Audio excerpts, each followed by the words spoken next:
नमस्कार दोस्तों, पुनः आप लोग के सामने एक नया वीडियो लेकर फिर उपस्थित हूँ। और पुनः आज का जो क्लास होगा ना, मैं इससे पीछे मध्यकालीन इतिहास के अंतर्गत मैंने 2 वीडियो डाला हूँ। ये तीसरा वीडियो होगा और उसी से संबंधित होगा। ये यदि फर्स्ट वीडियो और सेकंड वीडियो आप मध्यकालीन भारत के इतिहास से नहीं देखे हैं, सबसे पहले उसको जाके देखिए, तभी जाके ये समझ में आएगी ये चैप्टर, अदरवाइज नहीं समझ में आएगी। चलिए, तो ये जो क्लास है ना, ये जो वीडियो जो बन रही है ना, वो मध्यकालीन भारतीय इतिहास की स्रोत है। यानी हम पूरे मध्यकालीन जो पढ़ेंगे, जैसे संतलत काल हो गया, मुगल वंश हो गया, तो उसी का मुझे स्रोत जानना है। कहाँ से ये इतिहास हमारे सामने प्रेजेंट हुआ, उपस्थित हुआ, कैसे इस तरह की बातों को हम पढ़ रहे हैं, उसके बारे में जानकारी लेना है दोस्तों।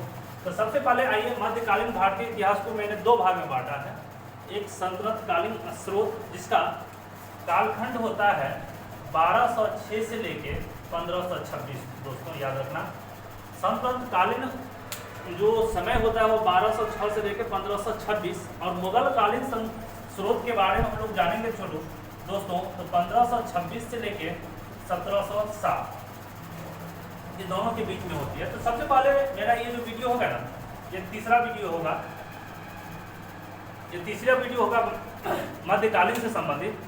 ये पार्ट 3 है। पार्ट 3 में मैं अभी सल्तनत कालीन स्रोत के बारे में समझेंगे। इसके बाद में अगला जो वीडियो बनेगा ना, वो मुगल कालीन स्रोत के बारे में समझेंगे। तो मेरा 1206 से लेकर 1526 के बीच में जितना भी घटना घटा है, कहीं ना कहीं हमारा इसका स्रोत है। और स्रोत जो होता है ना, वो अभी मुख्य रूप से मैंने 2 यहाँ पर जिक्र किया है, और सब होती है। तो पुरातात्विक स्रोत और एक साहित्यिक स्रोत। तो संतलत कालीन स्रोत के अंतर्गत मैं पुरातात्विक स्रोत के बारे में जानकारी दे रहा हूँ। इसके बाद मैं जिक्र करूँगा साहित्यिक स्रोत के बारे में। ये सिर्फ और सिर्फ इस वीडियो में ना सल्तनत कालीन स्रोत के बारे में ही जानकारी दूंगा दोस्तों। आप लोग दोस्तों, एक बार मैं आपसे पुनः कह रहा हूँ, आप लोग इस वीडियो को गौर से देखेंगे और एक कॉपी एक पेन लेके साथ में बैठे और सारी चीज़ को नोट करें। यदि आप सारी चीज़ को नोट नहीं करेंगे ना, सिर्फ देख लेंगे ना, तो कोई फायदा नहीं होने वाला है दोस्तों। इसका एक प्रॉपर नोट बनाएं, क्योंकि मैं इस चैनल पे है ना बहुत सा सब्जेक्ट का मैं पढ़ा रहा हूँ, और मेरे कुछ साथी भी हैं, वो भी इस पर वीडियो दे रहे हैं दोस्तों। इसलिए ये इम्पोर्टेंट चैनल है। तो इसको सबसे पहले मैं आपको नया वीडियो पाने के लिए पहले चैनल को सब्सक्राइब कीजिए, शेयर कीजिए और बेल बटन को दबाइए। जिससे क्या होगा, आपका नया जो वीडियो बनेगा ना, मैं जब अपलोड करूँगा ना, तो आपके पास तुरंत पहुँचेगा, आपको इन्फॉर्मेशन प्राप्त होगा दोस्तों। तो आइए, संतलत कालीन स्रोत के अंतर्गत में पुरातात्विक स्रोत, जो कि अभी प्रेजेंट में ये है, आप लोग इसको जाके देख सकते हैं। और ये जितने भी चीज़ मैं अभी जिक्र कर रहा हूँ ना, 10 है, तो भी बहुत सारी, पूरे भारत हमारा जो है ना पुरातात्विक स्रोत से ही भरा हुआ है। तो कहीं ना कहीं मैं जो इम्पोर्टेंट है ना, उसको मैं जिक्र कर रहा हूँ। तो पुरातात्विक स्रोत के अंतर्गत एक बहुत महत्वपूर्ण इस्लाम मस्जिद है, कुब्बत उल इस्लाम मस्जिद। कुब्बत उल इस्लाम मस्जिद कहा गया है क्या? ये जो मस्जिद है ना, भारत में प्रथम मस्जिद के रूप में जाना जाता है दोस्तों। तो कुब्बत उल इस्लाम मस्जिद कहाँ पे है? ये महरौली दिल्ली में प्रेजेंट है। उसकी जो निर्माण किया था ना, वो कुतुबुद्दीन ऐबक ने किया था। क्योंकि कुतुबुद्दीन ऐबक भारत में गुलाम वंश का भी संस्थापक है और दिल्ली सल्तनत का भी संस्थापक दोस्त इसको माना गया है। तो कुब्बत उल इस्लाम मस्जिद जो है ना, महरौली दिल्ली कुतुबुद्दीन ऐबक का द्वारा निर्माण किया गया है। इसके बाद 28 दिन का झोपड़ा जो अजमेर राजस्थान में है दोस्तों, उसको भी कुतुबुद्दीन ऐबक के द्वारा ही निर्माण किया गया है। और एक कुतुब मीनार जो कि सभी लोग जानते होंगे, दिल्ली में है, उसको भी कुतुबुद्दीन ऐबक के द्वारा ही निर्माण किया गया है। तो 3 महत्वपूर्ण है, जो ये सभी का सभी एक संतलत कालीन स्रोत है। इसके बाद लाल महल बलबन के द्वारा, अलाई दरवाजा अलाउद्दीन खिलजी के द्वारा, तुगलकाबाद का किला, अब दिल्ली जाएंगे तो तुगलकाबाद दिल्ली में है, उनका निर्माण भी कराया गया था। जहांपनाह नगर, गयासुद्दीन का मकबरा, कोटला फिरोज शाह, सिकंदर लोदी का मकबरा, जितने भी आप देख रहे हैं ना, सभी का सही एक मेरा पुरातात्विक स्रोत है, जो कि प्रेजेंट में इसको आप देख सकते हैं जाके। तो टोटल का टोटल जितने भी मैंने नाम लिया ना, सब का सब सल्तनत कालीन स्रोत है और पुरातात्विक स्रोत है। अब आइए दोस्तों, स्रोत तो बहुत सा होता है, तो अब साहित्यिक स्रोत मतलब पुस्तक के माध्यम से हम लोग पढ़ेंगे। तो ये इसके बारे में जानकारी लेना है, क्योंकि ये जो होता है ना, सबसे जितने भी स्रोत होता है ना, तो स्रोत में कहा गया पुरातात्विक स्रोत तो महत्वपूर्ण होता ही है, क्योंकि इसका साक्ष्य होता है। बट इसके साथ साथ ये भी काफ़ी महत्वपूर्ण इसका योगदान होता है। दोस्तों मैं यहाँ पे लगभग 12-13 ज़्यादा भी है, मैंने पुस्तक का नाम लिखा है, साहित्य का नेम लिखा है। तो आप एग्जामिनेशन देंगे, जितने भी वन लाइनर एग्जामिनेशन होता है, ऑब्जेक्टिव होता है ना, उसमें डायरेक्ट क्वेश्चन पूछा जाता है, बताइए किताब उल हिंद की रचना किसने किया था, इसका लेखक कौन है, हम कहेंगे अल-बरूनी। गीत गोविंद या प्रसन्न राघव सॉरी, गीत गोविंद और प्रसन्न राघव का रचयिता कौन है, लेखक कौन है, तो जयदेव होगा। ये सब जनरली क्वेश्चन पूछा जाता है दोस्तों। तो आप साहित्यिक स्रोत के साथ साथ बहुत सा साहित्यिक का लेखक और साथ साथ इस बुक में क्या चीज़ महत्वपूर्ण चीज़ का जानकारी मिला हो, उसका भी मैंने अध्ययन यहाँ दोस्तों कर दिया है। तो आइए साहित्यिक स्रोत के बारे में हम 1 बाय 1 देखते हैं। तो सबसे पहले एक चचनामा पुस्तक है, इसको मोहम्मद अली बिन अबू बकर कूफी ने निर्माण किया था, सॉरी लेखक है इसका, इसने ये लिखा हुआ था चचनामा।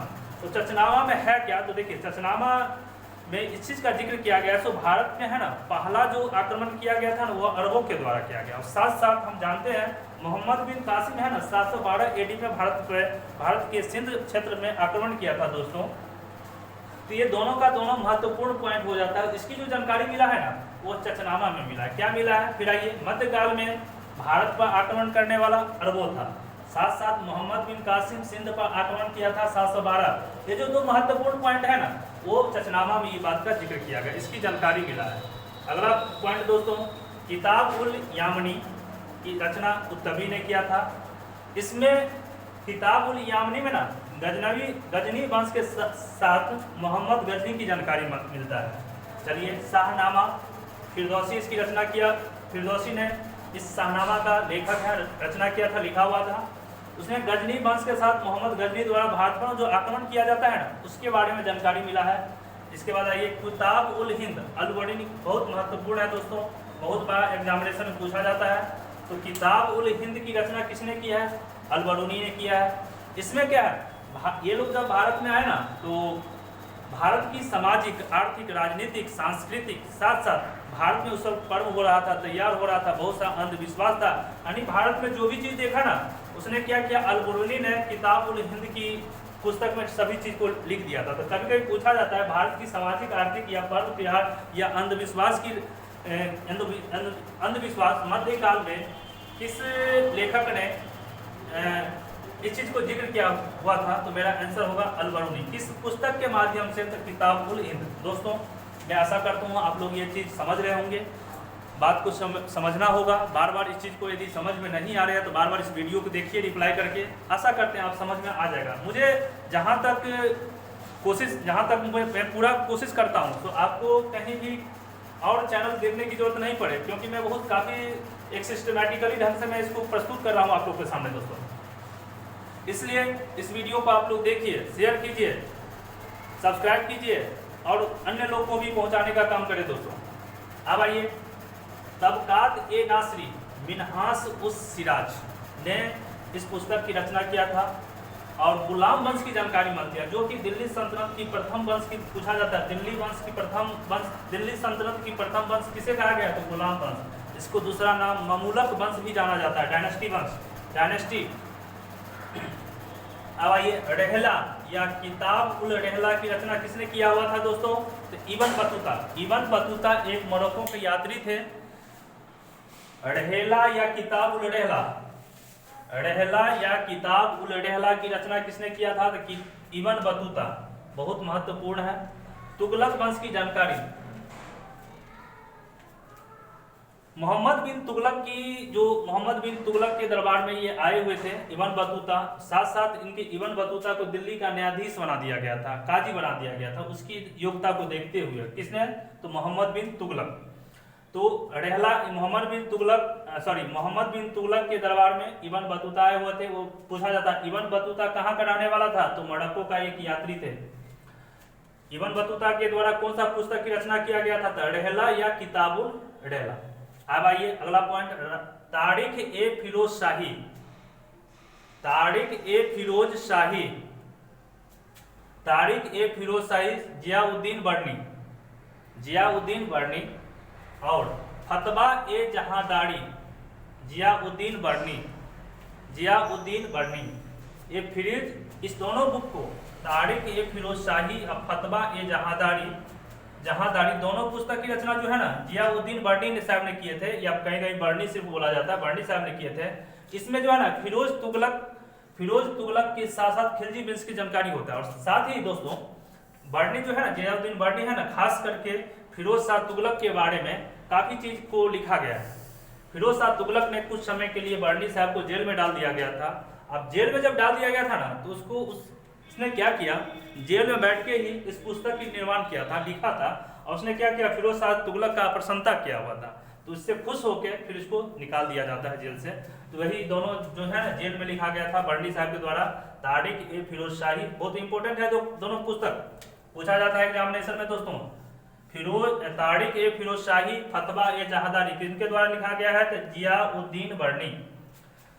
फतवात ए फिरोज शाही, फिरोज तुगलक के द्वारा। कहा गया कि पूरे दिल्ली सल्तनत में है ना दोस्तों, एक फिरोज शाह तुगलक जो थे ना, सिर्फ एक ही ऐसा सुल्तान थे जो अपने खुद आत्मकथा का विवरण किया था इस पुस्तक के माध्यम से। कौन में, तो फतुहात ए फिरोज शाही। फिर से समझिएगा, फिरोज तुगलक एक शासक थे, सुल्तान थे। ये पूरा कहा गया दिल्ली सल्तनत में एक ही अकेला ये शासक था जो अपना खुद का आत्मकथा लिखा था। किस पुस्तक के माध्यम से, तो फतुहात फिरोज शाही। दोस्त आशा करते हैं आप लोग समझ रहेंगे। अब आइए कुछ, ये सब तो जितने भी था कहीं ना कहीं इस्लाम धर्म से संबंधित पुस्तक था।